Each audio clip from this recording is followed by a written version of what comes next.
आप देख रहे हैं एनबी न्यूज। मैं हूं आपके साथ काजल ठाकुर। एएनबी एक्सप्रेस की शुरुआत करते हैं।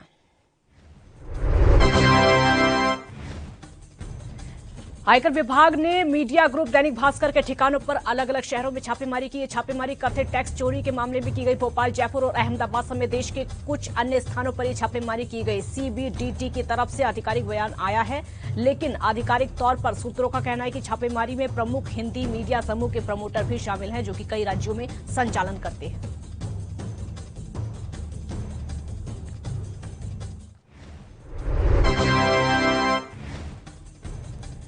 दैनिक भास्कर के परिसरों में छापेमारी को लेकर कांग्रेस ने बीजेपी पर निशाना साधा है। पूर्व केंद्रीय मंत्री जयराम रमेश ने इसे मोदीफाइड इमरजेंसी बताया है, तो वहीं कांग्रेस नेता कमलनाथ ने कहा कि मोदी सरकार में प्रजातंत्र के चौथे स्तंभ को दबाने का, सच को रोकने का काम शुरू किया गया है। अभी पेगासस जासूसी मामले में भी कई मीडिया संस्थान और उससे जुड़े लोग बड़ी संख्या में निशाने पर हैं।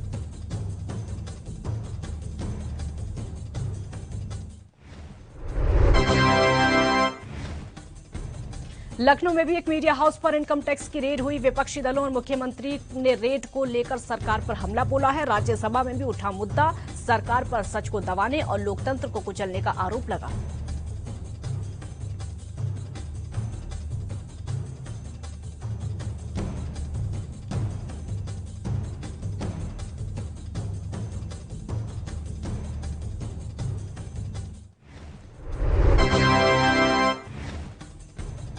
न्यूज चैनलों पर रेड को लेकर कांग्रेस प्रवक्ता रणदीप सुरजेवाला ने बीजेपी सरकार पर जमकर हमला बोला। कहा, जब सरकार कलम और कैमरा से इतनी डर जाए तो ऐसी सरकार का पतन निश्चित है। वहीं मध्य प्रदेश के पूर्व मुख्यमंत्री दिग्विजय सिंह ने ट्वीट करके कहा कि पत्रकारिता पर मोदी शाह का प्रभार जिस तरीके से देखने को मिल रहा है, मोदी शाह का एक हथियार सिर्फ आईटी और ईडी।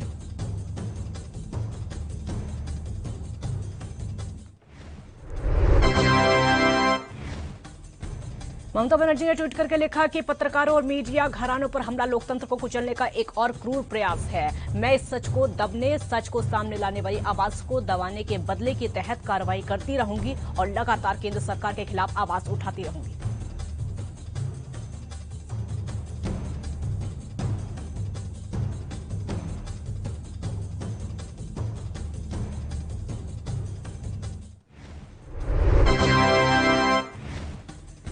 सीएम अरविंद केजरीवाल ने ट्वीट करके लिखा कि आयकर छापे मीडिया को डराने का प्रयास किया गया है। उनका संदेश साफ है कि जो बीजेपी सरकार के खिलाफ बोलेगा उसे बख्शा नहीं जाएगा। ऐसी सोच बेहद खतरनाक है। सभी को इसके खिलाफ आवाज उठानी चाहिए। ये छापे तुरंत बंद करने चाहिए और मीडिया को स्वतंत्र रूप से काम करने देना चाहिए।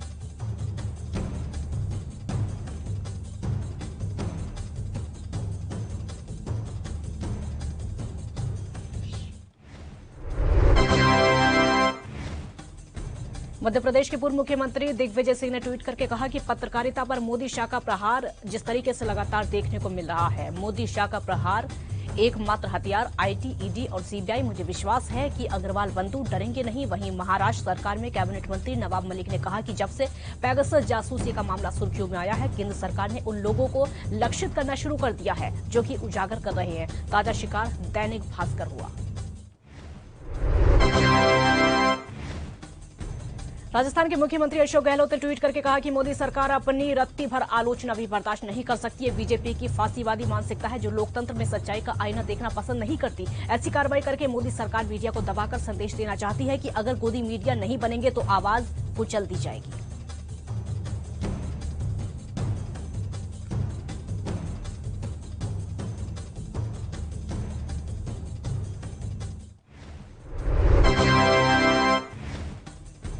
संसद के मानसून सत्र में विपक्ष का सरकार पर हमला लगातार जारी है। सदन की शुरुआत से पहले ही राहुल गांधी के नेतृत्व में कांग्रेस सांसदों ने प्रदर्शन किया। तीनों कृषि कानूनों को किसानों के खिलाफ बताया। इस प्रदर्शन में राहुल गांधी समेत कांग्रेस के कई बड़े नेता शामिल हुए और किसान आंदोलन का समर्थन किया।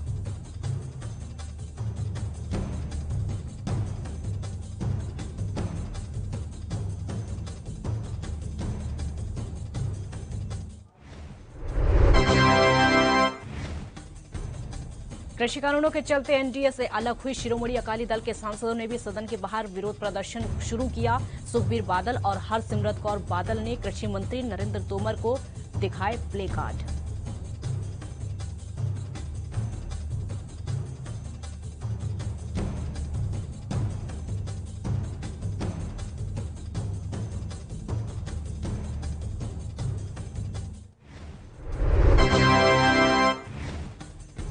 मानसून सत्र के बीच में आज से जंतर मंतर पर किसानों की संसद धरने में शामिल हुए 200 किसान। कई राज्यों से दिल्ली पहुंचे किसान एहतियात के तौर पर दिल्ली पुलिस ने भी पूरे सुरक्षा इंतजाम किए हुए थे। शाम को 5 बजते ही किसानों की संसद समाप्त कर दी गई और जो किसान इस संसद में शामिल होने के लिए पहुंचे थे उन्हें दिल्ली पुलिस ने बसों में बैठाकर सिंघू बॉर्डर के लिए लेकर निकल गई।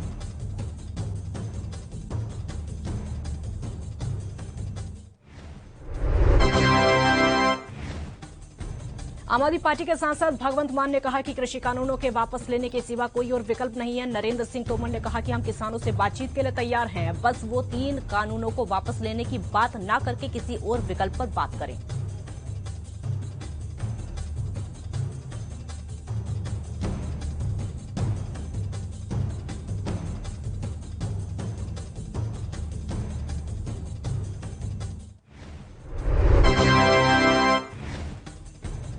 पैगासस मामले को लेकर हरियाणा के मुख्यमंत्री मनोहर लाल खट्टर ने कांग्रेस पर पलटवार किया है कि कहा कांग्रेस एक चरित्र रहा है। जिस तरीके से लगातार देखने को मिल रहा है, इतिहास में भी ऐसा होता रहा है। जैसे वो खुद हैं वैसा ही लांछन सभी पर लगाने की बातें करते हैं। यूपीए के कार्यकाल में ये सब वो करते थे, अपने ही लोगों की फोन टेपिंग और जासूसी कराने का काम करते थे।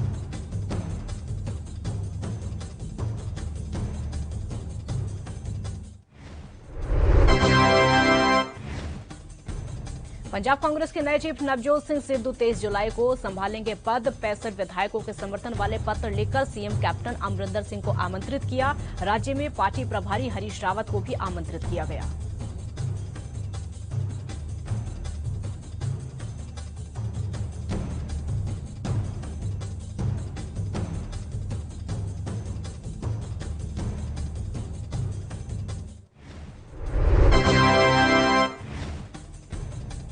दिल्ली हाईकोर्ट ने व्हाट्सएप, इंस्टाग्राम और ट्विटर जैसे सोशल मीडिया मंचों के उपयोक्ताओं की निजता एवं अभिव्यक्ति की आजादी के मौलिक अधिकारों का कथित घोर उल्लंघन करने को लेकर नए आईटी नियमों को चुनौती देने वाली याचिका पर केंद्र से जवाब मांगा।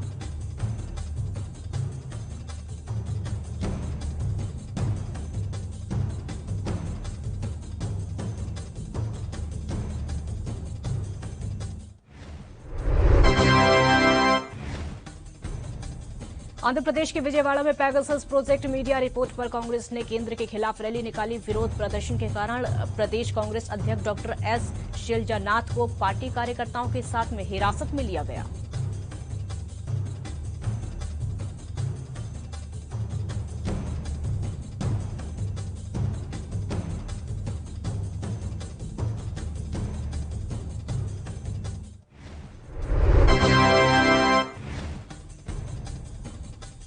मुंबई और उसके आसपास के इलाकों में रात भर हुई भारी बारिश की वजह से महाराष्ट्र के चिपलून शहर में आई भीषण बाढ़। शहर के कई इलाके हुए जलमग्न। शहर के निवासियों को सुरक्षित स्थानों पर ट्रांसफर के लिए ट्विटर पर सीएम उद्धव ठाकरे से मांगी मदद।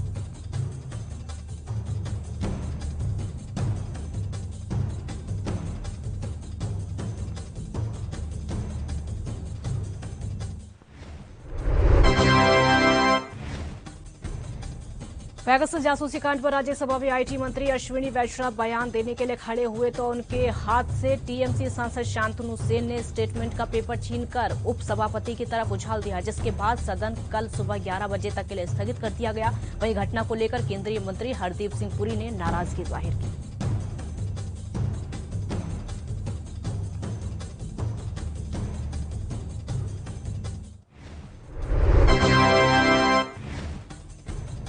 आईटी मंत्री के बयान की कॉपी फाड़ने को लेकर बीजेपी ने टीएमसी पर हमला बोला। बीजेपी प्रवक्ता मीनाक्षी लेखी ने घटना को निंदनीय कहा कि टीएमसी सांसदों ने शर्मनाक बर्ताव किया है। साथ ही पैगासस मामले को फेक करार दिया। कहा कि पैगासस मामले में सिर्फ भारत में ही क्यों हंगामा बरपा है।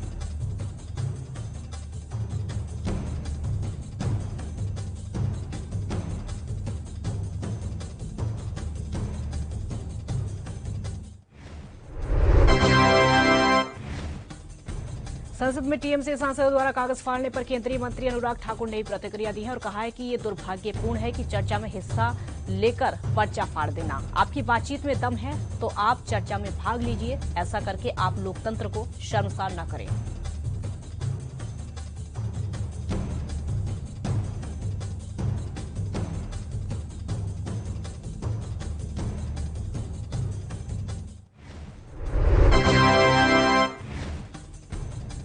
अखिल भारतीय किसान सभा महासचिव हन्नान मोल्ला ने किसानों के प्रदर्शन को लेकर सरकार पर हमला बोला। कहा कि देश की सरकार किसान विरोधी सरकार है। किसानों को प्रदर्शन करते हुए 8 महीने हो गए हैं, लेकिन सरकार के पास समय नहीं है।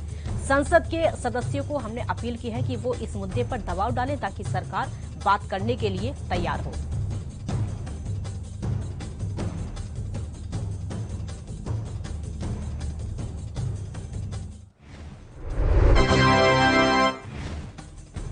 महाराष्ट्र के पूर्व गृह मंत्री अनिल देशमुख पर 100 करोड़ की वसूली का आरोप लगाने वाले मुंबई के पूर्व पुलिस कमिश्नर परमवीर सिंह खुद ही मुसीबत में फंस गए हैं। अब परमवीर सिंह पर एक बिल्डर से 15 करोड़ रुपए रिश्वत मांगने के आरोप में एफआईआर दर्ज की गई है। मरीन ड्राइव पुलिस स्टेशन में दर्ज एफआईआर में परमवीर के अलावा 8 दूसरे लोगों के नाम भी शामिल।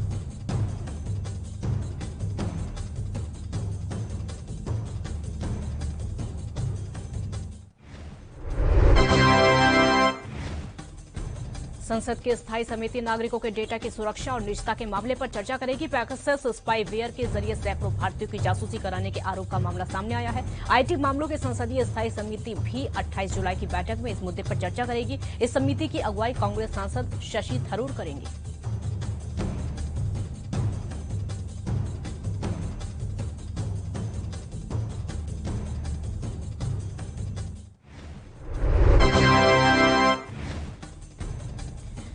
बंगाल में चुनाव के बाद हुई हिंसा को लेकर मुख्यमंत्री ममता बनर्जी पर भाजपा नेता और राज्यसभा सदस्य रूपा गांगुली ने बड़ा हमला बोला है। ममता पर तंज कसते हुए रूपा ने कहा कि तृणमूल कांग्रेस की मुखिया से राज्य संभलता ही नहीं है और वो देश चलाने का सपना देख रही हैं।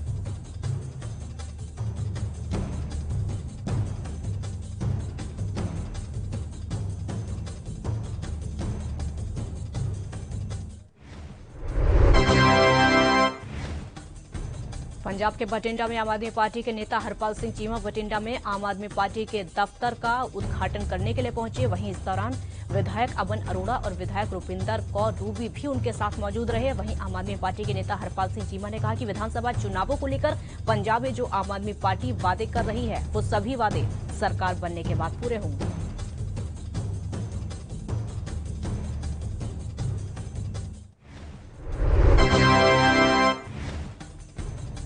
उत्तर प्रदेश के संभल में एक युवती से निकाह के लिए 3 युवकों के दावा पेश करने पर हैरान करने का मामला सामने आया है। एक युवक ने युवती से 1 साल पहले निकाह होने का दावा किया तो वहीं दूसरा युवक निकाह के लिए दूल्हा बनकर पहुंच गया। तीसरे युवक ने युवती का प्रेमी होने का हवाला देकर युवती से निकाह का दावा पेश करके युवती के घर पर जमकर हंगामा किया।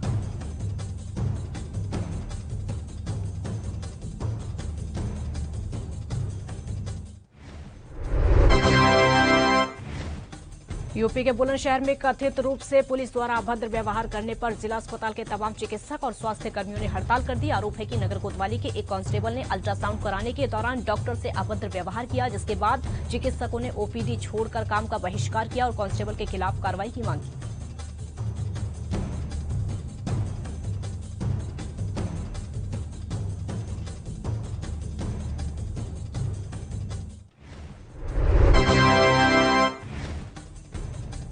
उत्तर प्रदेश के झांसी में जिला अधिकारी के निर्देशन में आबकारी विभाग, प्रशासन और पुलिस की संयुक्त टीम ने अवैध शराब निर्माण और बिक्री के डेरा पाउडर में दबिश दी। दबिश के दौरान डेरे पर 10,000 किलोग्राम लहन मौके पर नष्ट किया गया। साथ ही 3 भट्टियां तोड़कर 530 लीटर अवैध कच्ची शराब बरामद की गई। वहीं पुलिस ने 4 अभियुक्तों के विरुद्ध अभियोग पंजीकृत करके कानूनी कार्रवाई शुरू की।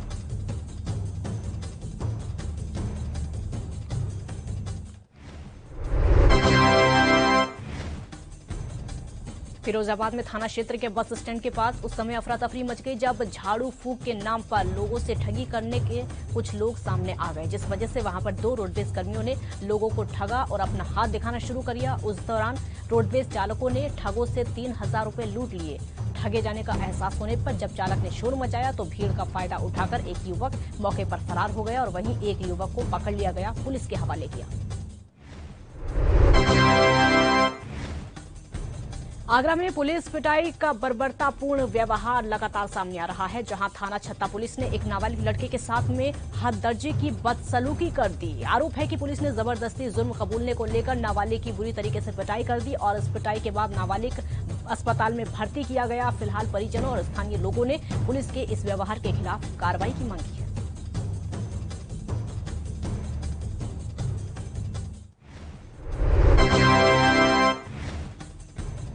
उत्तर प्रदेश के बुलंदशहर में सामान के पैसे मांगने पर बदमाशों ने फायरिंग शुरू कर दी। फायरिंग में एक फौजी समेत 2 लोगों को गोली लग गई। दरअसल छुट्टियों पर घर आया हुआ फौजी बीती रात अपने भाई के साथ कैंटीन में बैठा हुआ था। कैंटीन मालिक का कहना है कि सिगरेट के पैसे मांगने पर शराब के नशे में धुत बदमाशों ने मारपीट के बाद फायरिंग शुरू कर दी। पुलिस ने मामले में FIR दर्ज करके बदमाशों की तलाश शुरू कर दी है।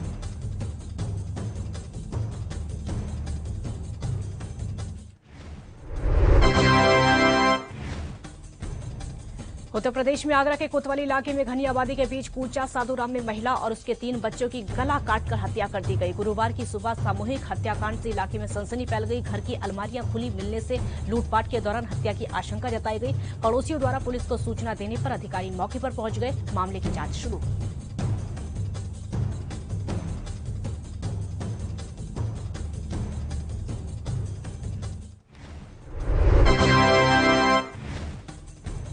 यूपी के बुलंदशहर के सियाना कोतवाली क्षेत्र में कन्या पाठशाला की छत पर 2 दिन से लापता युवक का शव बरामद किया गया। आपको बता दें कि युवक कई दिनों से घर से लापता था, जिसके चलते परिजनों ने पुलिस में रिपोर्ट दर्ज कराई थी। वहीं युवक का शव मिलने से इलाके में हड़कंप मच गया। मौके पर पहुंची पुलिस ने शव को कब्जे में लेकर जांच शुरू की।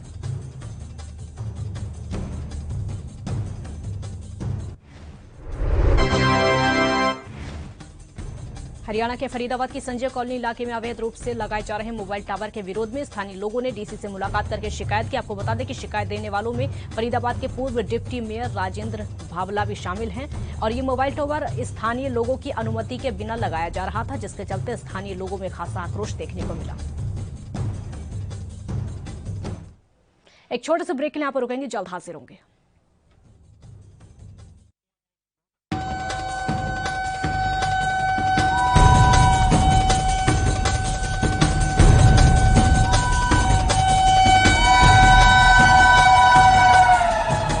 ब्रेक के बाद एक बार फिर स्वागत है आपका। न्यूज एक्सप्रेस की कुछ और खबरें आपको दिखाते हैं। उत्तर प्रदेश के आगरा में पुलिस के हाथ बड़ी सफलता लगी है। दरअसल यहां पर बैंक डकैती के मामले में वांछित चल रहे शातिर अपराधी ने पुलिस से खौफजदा होकर आत्मसमर्पण कर लिया। और आपको बता दें कि पूरा मामला मणपुरम बैंक की डकैती का है, जिसमें कुछ 7 बदमाशों ने डकैती की वारदात को अंजाम दिया, जिसके चलते पुलिस लुटेरों की तलाश में जुट गई। वहीं पुलिस से डरकर 25,000 का इनामी प्रभास शर्मा वहां से आत्मसमर्पण करने के लिए पहुंच गया।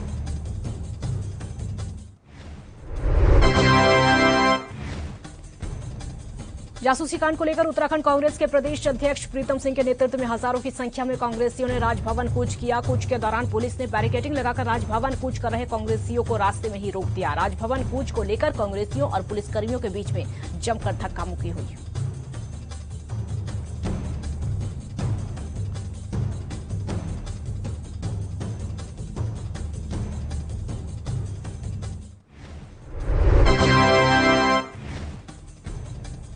इस दौरान जासूसी कांड को लेकर कांग्रेस प्रदेश अध्यक्ष प्रीतम सिंह काफी मुखर नजर आए। प्रीतम सिंह ने कहा कि फोन टैपिंग करवाकर केंद्र सरकार ने निजता पर हमला किया है और सरकार का ये कृत्य लोकतंत्र के खिलाफ है।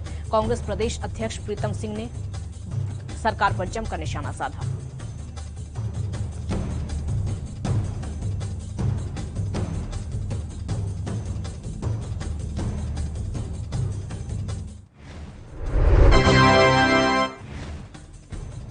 दिल्ली के उप मुख्यमंत्री मनीष सिसोदिया ने रुड़की के एक निजी होटल में प्रेस वार्ता की। इस दौरान उन्होंने कर्नल अजय कोठियाल को मुख्यमंत्री का चेहरा होने के बारे में आमजन से राय मांगी। साथ ही बीजेपी को दागियों को साफ करने की मशीन बता दिया और कहा कि हमारी पार्टी में भ्रष्टाचारी, दागी और क्रिमिनल की जगह नहीं है।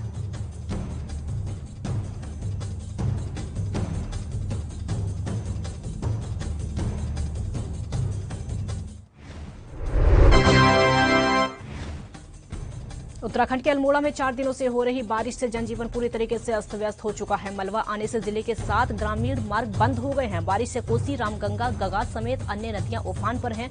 ग्रामीण इलाकों में नदी नाले उफान पर हैं। पानी घुस चुका है। बारिश से कई जगहों पर नुकसान हुआ है।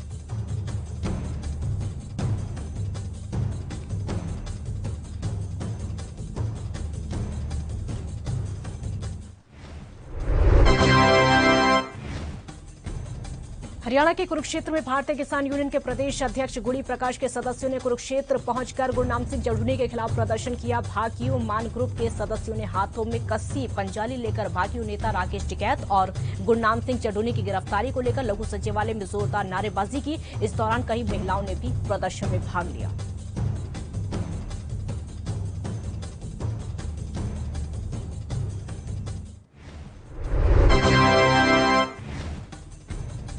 पैगासस फोन जासूसी विवाद सियासी संग्राम में बदल चुका है और इसकी आंच छत्तीसगढ़ तक अब पहुंच चुकी है। प्रदेश कांग्रेस ने आरोप लगाया है कि पूर्ववर्ती बीजेपी सरकार साल 2017 में इस सॉफ्टवेयर को खरीदना चाहती थी। इसके लिए पुलिस मुख्यालय में कंपनी के प्रतिनिधियों ने सॉफ्टवेयर का प्रदर्शन भी किया था। कंपनी ने दावा किया था कि इस सॉफ्टवेयर से व्हाट्सएप पर होने वाली बातचीत की भी प्रतिलिपि तैयार की जा सकती है।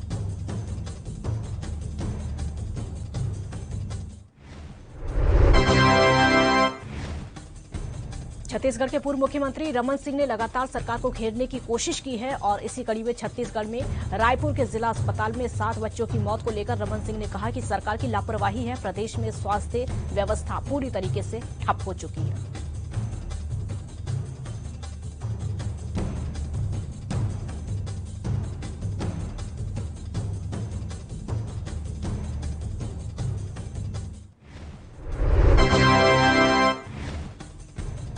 कर्नाटक के राज्यपाल थावरचंद गहलोत उज्जैन पहुंचे। राज्यपाल गहलोत इसके बाद सर्किट हाउस भी पहुंचे। यहां पर उन्हें गार्ड ऑफ ऑनर दिया गया। इसके बाद गहलोत ने भगवान श्री महाकालेश्वर मंदिर में पूजा अर्चना की। वहीं इस दौरान महाकालेश्वर मंदिर प्रतिबंध समिति के प्रशासक और प्रभारी कलेक्टर ने गहलोत को स्मृति चिन्ह देकर भेंट किया। मीडिया से बात करते हुए उन्होंने कहा कि राज्यपाल बनने के बाद पहली बार उज्जैन आगमन हुआ है।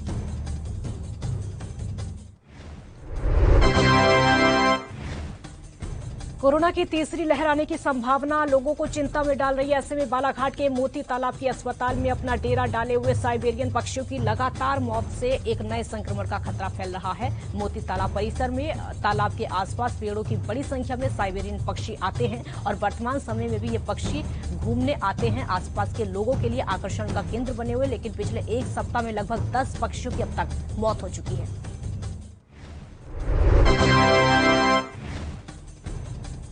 हरियाणा की नारनौंद अनाज मंडी में गेहूं खराब होने से हुए नुकसान की रिकवरी 9 अधिकारियों से की जाएगी। मुख्यमंत्री मनोहर लाल ने खाद्य एवं आपूर्ति विभाग को आदेश दिया है। सीएम ने हरियाणा निवास में जनता दरबार लगाया। इसमें उन्होंने 12 से ज्यादा प्रतिनिधि मंडलों की समस्याओं में से कई का हल मौके पर ही किया।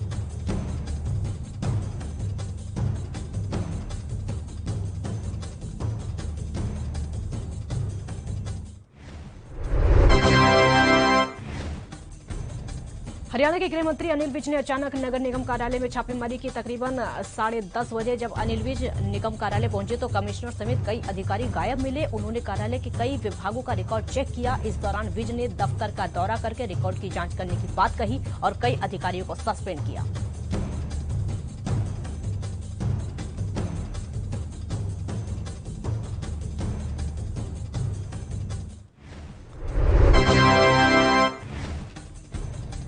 टीम इंडिया के तेज गेंदबाज दीपक चाहर ने शीर्ष क्रम में बल्लेबाजों को लेकर बड़ा बयान दिया है। उनका कहना है कि उनकी बल्लेबाजी से शीर्ष क्रम के बैट्समैन का हौसला बढ़ेगा। चाहर ने कहा कि वो ऑलराउंडर का टैग या T20 विश्व कप में सिलेक्शन को लेकर चिंतित नहीं।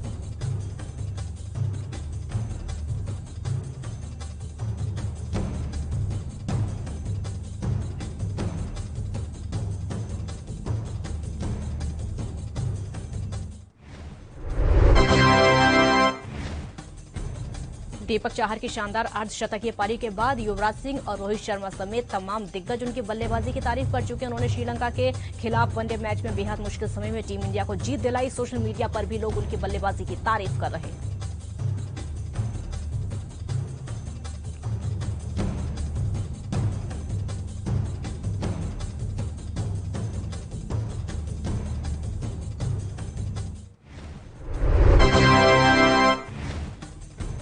अभिनेत्री नोरा फतेही अपनी upcoming film Bhuj the pride of India को लेकर इन दिनों काफी चर्चा में है। अजय देवगन स्टारर ये फिल्म 11 अगस्त को रिलीज होने जा रही है। हाल ही में भुज का ट्रेलर सामने आ चुका है, जिसके बाद अब फिल्म के गाने रिलीज किए जा रहे हैं। आज नोरा फतेही का एक गाना रिलीज हो चुका है, जालिमा कोको कोला जिसका नाम है, जिसमें नोरा फतेही एक बार फिर से बेली डांस करते हुए अपना जलवा दिखाते हुए नजर आ रही है।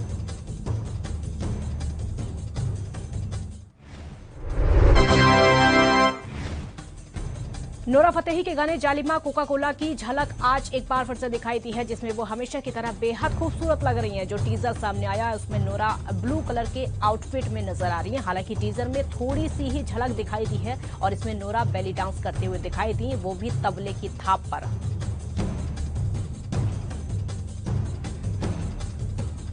एएनबी न्यूज एक्सप्रेस में फिलहाल इतना ही। आप देखते रहिए एएनबी न्यूज। नमस्कार।